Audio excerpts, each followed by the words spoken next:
A paz do Senhor, meus amados irmãos, a paz do Senhor, Marco Júnior, João Felipe. A paz do Senhor, Raniel, a paz do Senhor, João, a paz do Senhor a todos os irmãos que estão nos assistindo nesse momento. Pai do Senhor, meus irmãos, vai ser o Raniel, vai ser o Marco Júnior. Vamos lá para mais uma missão. Glória a Deus, e é uma missão nobre. Encerramento do Verdade. trimestre da lição de jovens. Décima Eclesiastes 7:8. terceira. Melhor é o fim das coisas do que o princípio delas. Isso, meu querido. Tá aqui, ó. Encerramento do trimestre, segundo trimestre de 2024. O padrão bíblico para a vida cristã. E a 13ª lição, a realidade bíblica de uma fé que faz a diferença. A gente viu o trimestre inteiro a realidade bíblica para várias coisas, para o pecado, salvação, santificação, casamento, trabalho, finanças. E agora a gente tem um belo de um fechamento, porque a realidade bíblica tem que ser aquela que faz a diferença. Não tem como ser diferente. Este é o seu EBD em Síntese podcast. Estamos aqui mais uma vez, eu na companhia dos meus grandes amigos e você, caro professor, quem sabe até aluno e futuro professor, estamos aqui pela IEADERN, a nossa Igreja Evangélica Assembleia de Deus aqui do Rio Grande do Norte, através do DENEC, Departamento de Ensino e Educação Cristã, nas pessoas do pastor presidente Martim Alves da Silva e do nosso diretor-geral, o pastor Reinaldo Odilo. Nós estamos aqui com esta nobre missão, a realidade bíblica de uma fé que faz a diferença. Graças a Deus, tenho certeza, você, professor, tem feito a diferença. Você faz diferença, hein, na vida do teu aluno. A lição fala sobre isso de uma maneira geral. A gente tem 3 partes e 3 objetivos. O primeiro é conscientizar que o Evangelho nos direciona para Deus, também o Evangelho nos direciona para o mundo, né? Vertical, horizontal, e o Evangelho nos direciona para a eternidade, ou seja, nós temos uma reverberação para toda a vida. Graças a Deus por tudo. Nós temos aqui uma leitura em Mateus capítulo 5, Sermão do Monte, falando sobre o sal.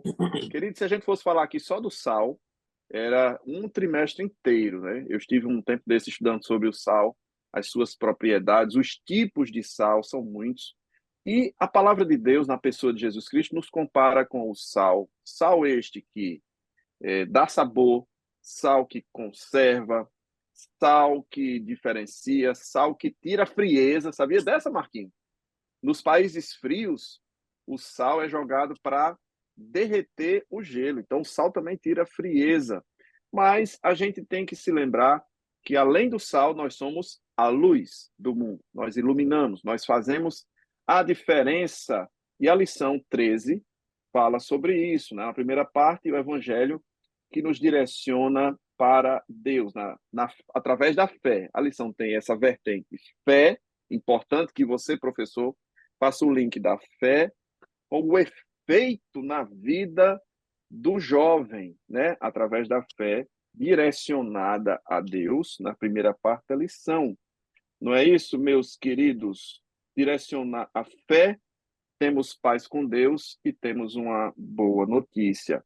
Meu querido João Felipe, aqui está dizendo que a fé nos direciona para Deus. Eu acho que nem podia ser diferente, né? Porque a É, gente tem tantos exemplos de fé esquisitos, e aqui Hebreus 11:6 diz que sem fé é impossível agradar a Deus, não é verdade?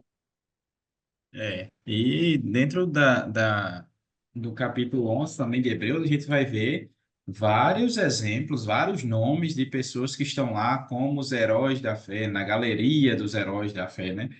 E a gente vê que realmente a fé, ela nos direciona a Deus. E mais do que apenas direcionar, mas a nossa fé, ela está diretamente proporcionada com quanto que nós conhecemos a Deus. E é muito importante que a gente esteja convicto dessa fé. Porque quanto mais eu conheço a Deus, mais eu me aproximo dele, mais eu conheço a ele, mais eu creio, acredito, confio, espero, eu tenho fé nele e nas palavras que ele diz. Recentemente estávamos aqui comentando com algumas pessoas alguns alunos da EBD, sobre a parábola do homem que construiu a sua casa na areia e de que construiu a sua casa na rocha. E a gente vê aqui claramente duas pessoas que tiveram suas casas bem construídas. A Bíblia não diz que a casa de um foi mal edificada e a de outro foi bem edificada, não. Mas o problema era o terreno que elas estavam. E se a gente prestar atenção, o que é a areia, se nada mais do que pequenos fragmentos da própria rocha. O problema é que esses pequenos fragmentos da rocha não estão bem fixados, não estão bem comprimidos um no outro, não estão bem conectados, não estão bem sobrepostos a ponto de ter firmeza suficiente.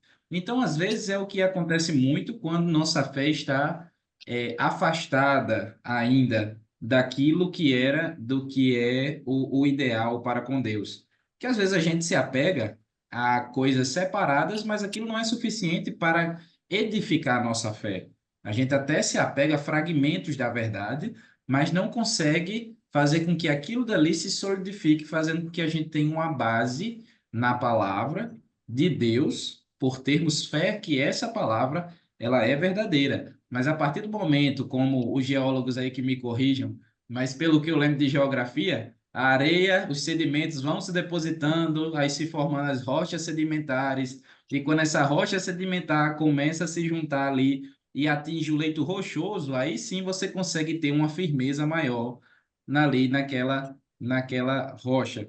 Então, digamos que a fé, ela é faz parte desses pequenos fragmentos da verdade. Mas se cada vez mais a gente não só analisar eles como se fossem coisas aleatórias, eu até creio que aconteceu, mas será que foi assim mesmo?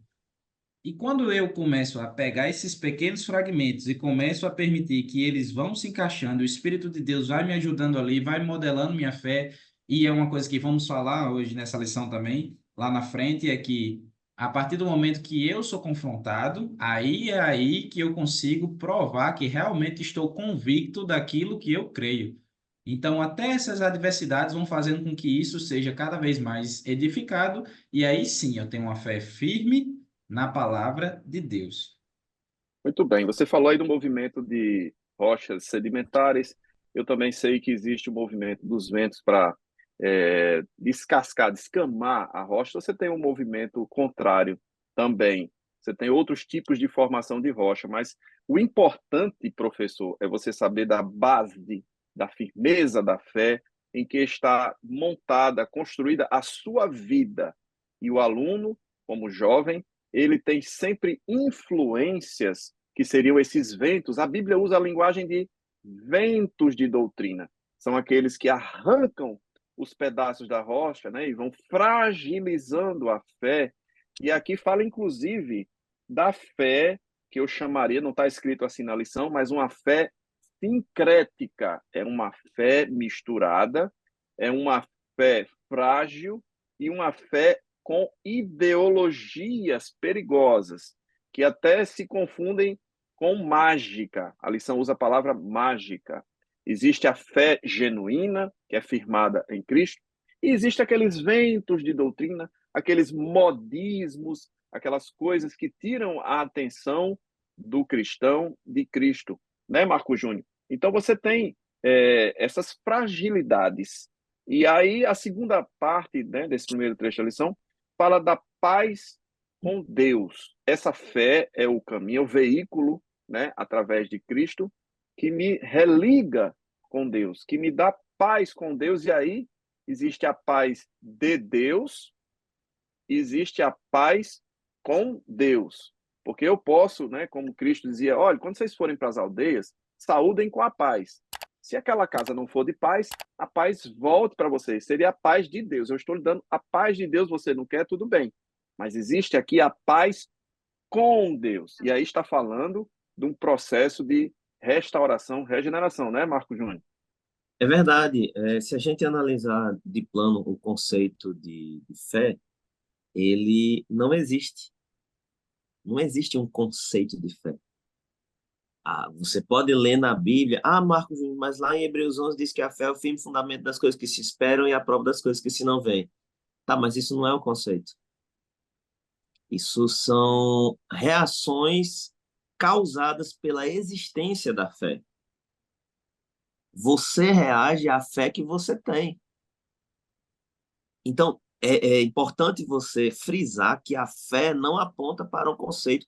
A realidade bíblica não aponta para a fé como conceito, aponta para a fé como uma pessoa. E essa pessoa é o nosso Senhor e Salvador Jesus Cristo. E quando nós cremos em Cristo, aí temos paz com Deus, porque Cristo é a ponta de lança de Deus que nos ligou, que nos religou. Por isso que o termo religião vem do latim religare, que significa religar, literalmente. Jesus Cristo, através do sacrifício, nos ligou de novo ao Senhor. Em outrora, nós éramos, como o apóstolo Paulo disse em vários textos, filhos da ira, éramos destituídos da glória de Deus, entre tantas outras coisas, e faziam um conflito entre nós e o Criador do universo. Mas aí, com a presença de Cristo, e isso vai muito daquela conversa que Jesus teve com Nicodemos, lá no Evangelho segundo escreveu João, Jesus disse para Nicodemos: olhe, porque Deus amou o mundo de tal maneira que enviou seu Filho unigênito, que entregou seu Filho unigênito para que todo aquele que nele crê não pereça, mas tenha a vida eterna. Jesus estava dizendo ali: olhe, crer sempre vai apontar para o Filho, crer sempre vai apontar para mim. Então, a realidade bíblica, através do direcionamento de Deus do direcionamento do Evangelho para Deus, aponta para Cristo. Eu sempre costumo dizer que entre nós e Deus está Jesus Cristo. Entre nós e Jesus Cristo está o Espírito Santo. Entre nós e o Espírito Santo está a palavra. E entre nós e a palavra está a nossa consciência. Então, quando você entende isso, a fé é o que liga você a todas essas fases. Você crê, por isso você tem consciência, por isso que você entende que precisa ter paz com Deus, que precisa estar ligado a Cristo. Aí você recebe, assim que a pessoa aceita Jesus. Isso é muito importante explicar para os jovens, porque alguns jovens não entendem esse processo, ou não sabem esse processo. Às vezes, é importante você frisar que esse processo ele vem com a presença do Espírito Santo, e depois você vê a manifestação do Cristo que ouve as nossas intercessões e passa-as diretamente ao Pai. Então, é basicamente por esse ponto. Ter paz com Deus sempre vai nos apontar para Cristo. Ter paz com Deus sempre vai fazer com que nós olhemos para Cristo. Eu sempre digo também que Jesus é o óculos de Deus. Deus não nos vê como ele deveria ver. Deus nos vê através de Cristo. Eu sou o único deste podcast que não usa óculos. Para a glória de Deus Pai. Mas eu sei que um dia eu vou usar. Porém, vocês que usam óculos já percebem que a visão de vocês muda totalmente quando vocês colocam o óculos de vocês.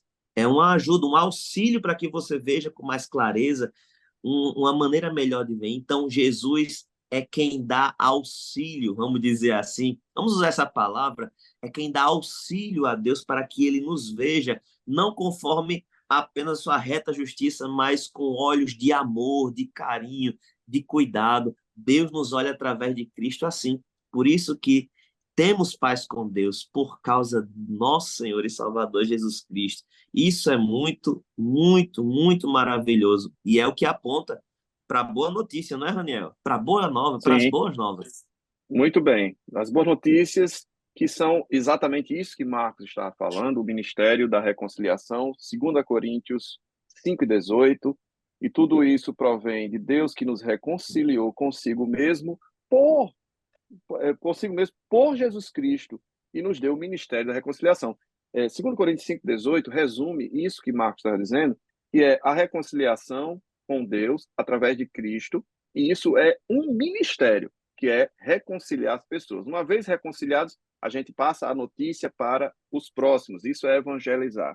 E aqui também, Romanos 5:1, sendo, pois, justificados pela fé, temos paz com Deus por nosso Senhor Jesus Cristo. Marco falou muito bem, sempre Cristo, e não adianta dizer que tem fé se não existe a pessoa de Cristo. Isso não é fé, isso é qualquer outra coisa. Mas aqui estamos falando de reconciliação com Deus, e só há um caminho, esse caminho é Cristo. Ele diz, eu sou o caminho, eu sou a verdade e eu sou a vida. E ninguém vem ao Pai a não ser por mim. Então, jovem, dizer, eu tenho fé, eu tenho confiança, não, isso é torcer. Você pode torcer, querer muito, mas só pode dizer que tem fé se você confia verdadeiramente na pessoa de Jesus Cristo. E isso nos leva para a segunda parte da lição, que o Evangelho nos direciona para o mundo. Em que sentido? No sentido em que eu preciso mostrar com as minhas ações, mostrar no meu dia a dia, mostrar com as minhas escolhas, mostrar com as minhas amizades, mostrar com o meu palavreado, mostrar na prática. Isso está lá em Romanos 12, né, versículo 2, a renovação da minha O mente. capítulo 12 de Romanos é perfeito. É fantástico, né? Ele ensina que esse caminho ele precisa demonstrar a escolha feita na primeira parte. Você se reconciliou? Muito bem, jovem. Aponta para Deus. Agora vamos para o mundo, né, Marquinho? Não é, João Felipe? Nós estamos agora na prática. Vamos para a prática. Pronto, acabou a escola bíblica dominical, acabou o culto. Segunda-feira, hoje é segunda-feira. O que é que eu estou fazendo no meu trabalho? Né? Eclésia. É a igreja espalhada aí, no meio das repartições, das faculdades, para das fora. escolas, né? E aí eu sou a luz. Ó, o experimento que eu vou fazer aqui com vocês, ó. Ó, o que acontece quando a luz se apaga, ó. Ó. Vocês perceberam? Olha aí, ó. Ó a diferença, ó. Clareza. Vou apagar, hein? Ó para cá. Então, queridos, você é luz. Você não pode andar apagado. Você, no mundo, representa a Cristo. Você é luz, você é sal. Então, diga para o seu aluno. Você disse que creu, e alguns costumam usar Mateus capítulo 7, versículo 1, diz assim, não julgueis. Mas isso não é bem por aí, tá? Porque ele também fala mais na frente, explicando que você conhece pelo fruto, e esse fruto são as práticas cristãs no dia a dia. Não é isso, João Felipe? Segunda parte da lição. Exatamente, a gente só pode provar que realmente absorveu todas as boas notícias do Evangelho e realmente estamos em paz com Deus e nossa fé está direcionada ao próprio Deus, se nós colocarmos isso em prática, né? O Raniel bem disse aí, citando Mateus, falando sobre a árvore é conhecida pelos seus frutos, apesar de serem doutores da lei e serem mestres em tudo quanto se referia à lei, os fariseus não tinham frutos dignos de dizer que eles tinham respaldo ou autoridade nenhuma para falar o que eles falavam, porque apesar deles cobrarem muito, eles não eram cumpridores daquilo que eles tanto exigiam das pessoas. E quando a gente pensa na questão do sal e da luz, a gente entende que ser sal dentro de um pacote de sal é muito bom, porque é todo mundo igual. Todo mundo é salgado mesmo, não tem diferença. Você se sente em casa, porque você está dentro do pacote de sal. Você, por exemplo, uma luz numa loja de luminárias. Ninguém vai notar tanta diferença porque você está no meio que é o seu ambiente natural. Mas a partir do momento que a luz, nem que seja apenas uma onda de luz isolada, que consiga aparecer em meio às trevas, ela dissipa. E a partir desse momento, todos que estão nas trevas conseguem observar a aparência daquela luz. Da mesma forma, quando temos a presença de sal na comida, que é rapidamente identificado, ou a formação de sal, por exemplo, em qualquer reação química, é realmente facilmente observado. Ou, por exemplo, e o sal, com suas diversas funções, além de evitar a podridão, que no caso o verdadeiro crente, o verdadeiro cristão precisa ter esse posicionamento de evitar a devastação dessa degeneração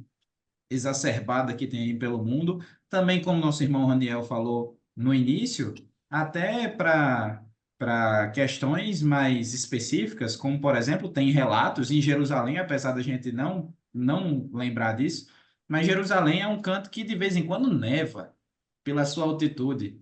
E tem relatos históricos que naquela grande pátio de frente ao templo, você tinha ali pedras de mármores polidas, e quando nevava, aquilo dali ficava extremamente escorregadio. E o que que uma das funções dos sacerdotes que cuidavam dali daquele local era fazer o quê?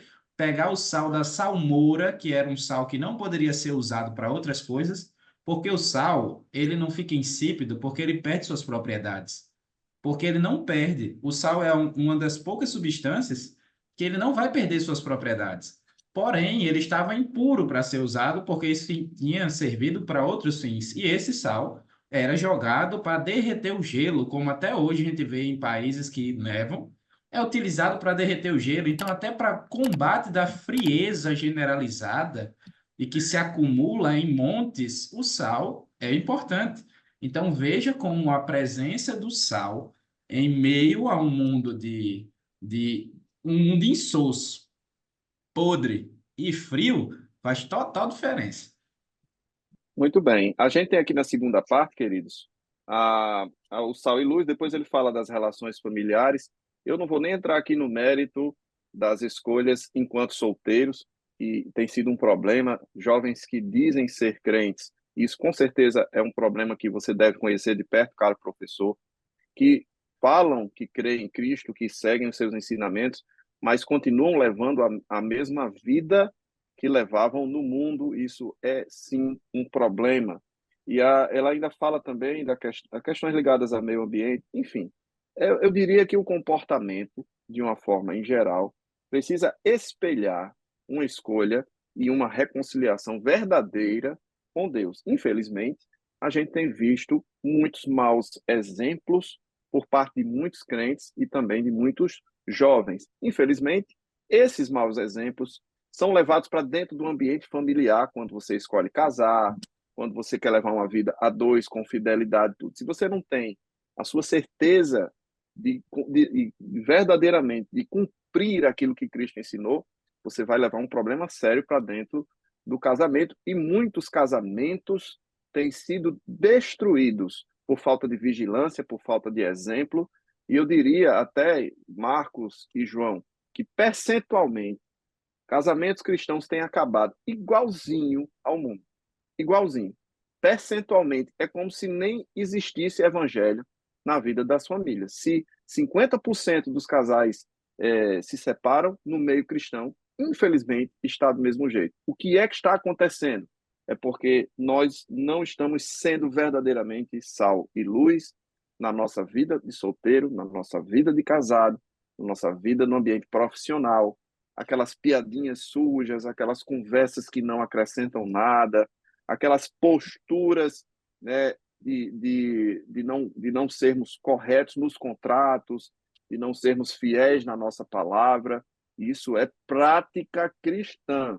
E, professor, fale com muita autoridade de Deus para os seus alunos nesse quesito, tá certo? Terceira e última parte da lição.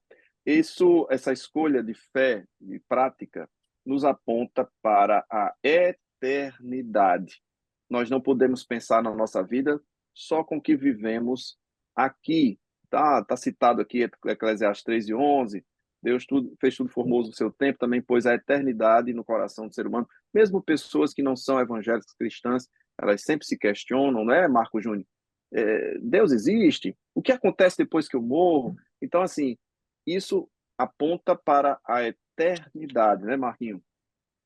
Verdade. E eu poderia até associar essa terceira parte da nossa lição, desta lição 13, à segunda, porque o cristão que vive a realidade bíblica da fé no mundo, ele segue olhando para a eternidade. Ele segue vivendo não como quem vive para ficar nesta terra. Ele vive como quem um dia se encontrará com o Senhor do universo na eternidade.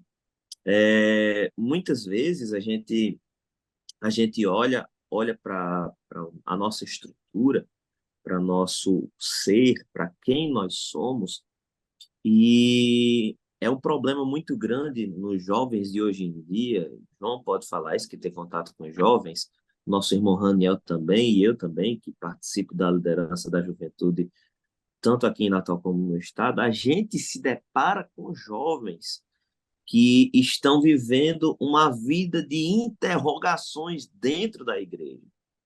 É uma falta de convicção, uma falta de certeza, uma falta de fé. E eu poderia dizer, irmão Raniel e irmão João, que muito do que os jovens vivem hoje dentro das igrejas é fruto daquilo que eles não aprenderam dentro de casa.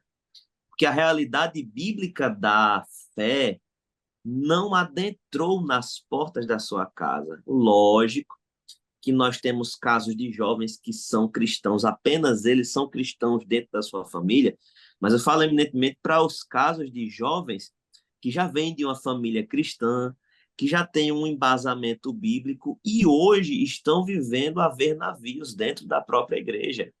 Estão vivendo como se nada fosse diferente, tudo é comum, as coisas são como elas devem ser, e para eles está tudo bem, vão vivendo a vida como querem. Então, o cristão ele precisa entender, e as famílias, os filhos, os pais, precisam trazer essa realidade bíblica da fé para dentro das suas casas. Uma casa cheia da fé, que aponta para a eternidade, é uma casa onde as pessoas repensam suas ações, é uma casa onde as pessoas repensam os seus poréns. E olhe, entendendo isso, a gente precisa olhar para a grandiosidade do evangelho. E se você se sente sozinho na sua vida, se sente sozinho na sua vida cristã, fique tranquilo. Eu estava vendo um relato hoje e parei para pensar. Olha só, Deus nos usa neste tempo para apontar para a eternidade. Deus nos levantou como atalaias para apontar para a eternidade. Então, quanto mais você for chamado por Deus e quanto mais você for usado por Deus, mais as coisas vão demorar para acontecer na sua vida, ou elas estão para acontecer e você não está entendendo que o tempo delas acontecerem é agora. Muitas vezes as pessoas que são chamadas por Deus para serem usadas nesse tempo, elas vivem uma vida de dificuldade, elas vivem uma vida, vamos dizer assim, uma vida muito aperreada, e no fim das contas, elas não entendem que o presente aponta para o futuro, não apenas para o futuro na Terra, mas o futuro na eternidade. Então, viva como se você já estivesse na eternidade. É como Jesus nos ensinou na oração do Pai Nosso: venha o teu reino. O pedido de que venha o reino dele é que a presença dele esteja conosco, que a essência dele esteja conosco, que as ações e o caráter do céu estejam enxertados dentro dos nossos corações. É muito difícil você imaginar um ser humano hoje em dia que não tenha fé. Ele tem que ter fé em alguma coisa, ele tem que acreditar em alguma coisa. E nós precisamos pregar para as pessoas: o Senhor nos chamou, o Senhor nos comissionou para que esse evangelho da eternidade, que aponta para a eternidade, fosse pregado em todo o mundo. Você foi chamado por Deus para pregar sobre a eternidade. Nós somos chamados por Deus, através de Cristo, para falarmos sobre a eternidade. É assim que a nossa lição termina. Apesar dos ataques inúmeros de Satanás, o cristão continua exercendo a sua fé, pregando sobre a eternidade, e não que nós ficaremos na terra, e não que nós estaremos sujeitos apenas às aflições dessa vida. Não, é muito mais do que isso. As aflições são só um estágio de preparo para o peso excelente de glória, como o apóstolo Paulo diz, que há de ser entregue para nós. O apóstolo Paulo diz em 2 Coríntios, queria que você abrisse sua Bíblia aí, 2 Coríntios, capítulo 4, e os versículos de número 16, 17 e 18. Diz assim a palavra do Senhor: por isso não desfalecemos, Mas ainda que o nosso homem exterior se corrompa, essa palavra aqui, se corromper, significa adoecer, morrer, falecer, coisas do tipo, coisas que implicam na nossa estrutura humana. O interior, contudo, se renova de dia em dia, isso fala de fé. Mas por quê? Porque a nossa leve e momentânea tribulação produz para nós um peso eterno de glória muito excelente, não atentando nós nas coisas que se veem, mas nas que se não veem, porque as que se veem são temporais. Olha, isso aqui tem prazo de validade. Porém, as que se não veem são eternas. Tudo aponta para a eternidade. A vida do cristão precisa apontar para a eternidade. Não é verdade, irmão João, irmão Raniel? É isso, querido. A eternidade, como disse Paulo escrevendo aos Coríntios, capítulo 15, versículo 19, é nesse sentido, se esperarmos em Cristo só nesta vida, somos os mais miseráveis de todos os homens. E aí onde está o desejo pela eternidade ser sobrepujado pelos desejos da terra, os desejos carnais. E Paulo diz também, né? Deixa aí toda o desejo pelas coisas impuras. Aí ele diz aos primeiros a primeira carta a Tessalonicenses, capítulo 4, versículo 3, né? Que vos abstenhais da prostituição, leve uma vida exemplar, né? Seja um vaso de honra. E aí ele vem falando também aos Tessalonicenses sobre a questão da ressurreição e tal. E ele escrevendo na segunda carta aos Tessalonicenses, ele fala que muitos estavam assim vivendo sem querer trabalhar mais. Ah, Jesus Cristo vem, então eu vou levar a vida de qualquer jeito. Ele fala, segunda carta aos Tessalonicenses, capítulo 3 e versículo 6, né? Que a parte aí esse irmão que anda desordenadamente e não segundo a tradição de nós recebeu.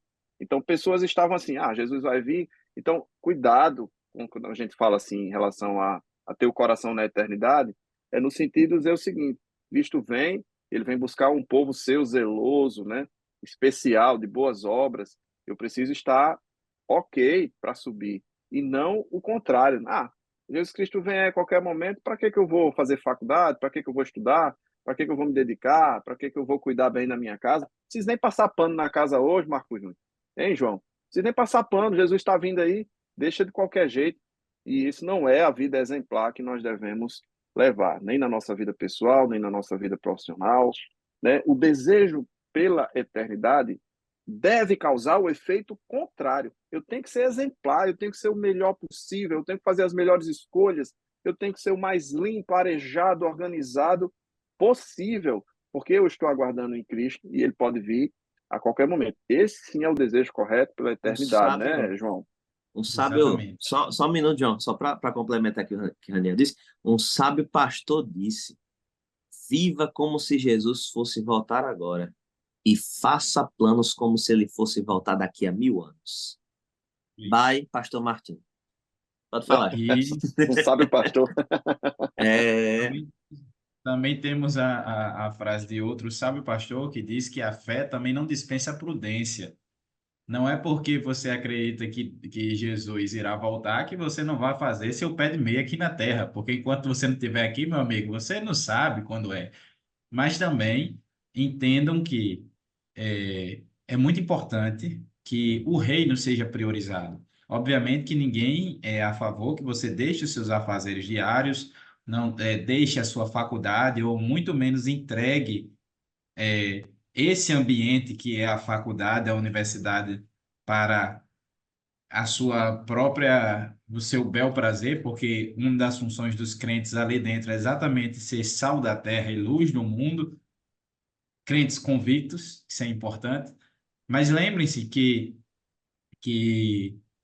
a fé não vai dispensar a prudência e outra coisa, enquanto nós estamos aqui na terra, vamos passar por aflições, vamos passar por tudo, se a vida não poupou nem o Filho de Deus, quanto mais nós, né? O que é o homem para que dele tu tens te lembrado, como diz o salmista lá no Salmo 8, no meio de tantas riquezas e glória e poder que Deus fez as coisas tão estupendas, o que é o ser humano? E ainda assim, ele nos chamou para um propósito, que é, enquanto estivermos aqui na Terra, administrarmos a criação, o nosso tempo, dando prioridade às coisas de Deus, mas, obviamente, não saindo do contexto que estamos inseridos, mas não nos conformando com o nosso tempo, mas transformando, né? Lembremos-nos disso, que nós devemos estar inconformados, mas não só inconformados e com os braços cruzados, mas inconformados e sermos também agentes de transformação, porque esse é o chamado da igreja. Muito bem, queridos. Eu quero fazer meu comentário final, dizendo uma frase célebre também, que as pessoas dizem. Nós estamos falando de vida exemplar. O trimestre falou sobre isso, a lição 13 repisou isso. Estamos falando de uma escolha para viver uma vida exemplar, para que as pessoas nos vejam e vejam a Cristo e queiram seguir este evangelho, olhando para nós, elas estão olhando para nós. Então, tem uma frase célebre que diz assim: o que você faz fala tão alto que eu não consigo ouvir o que você diz.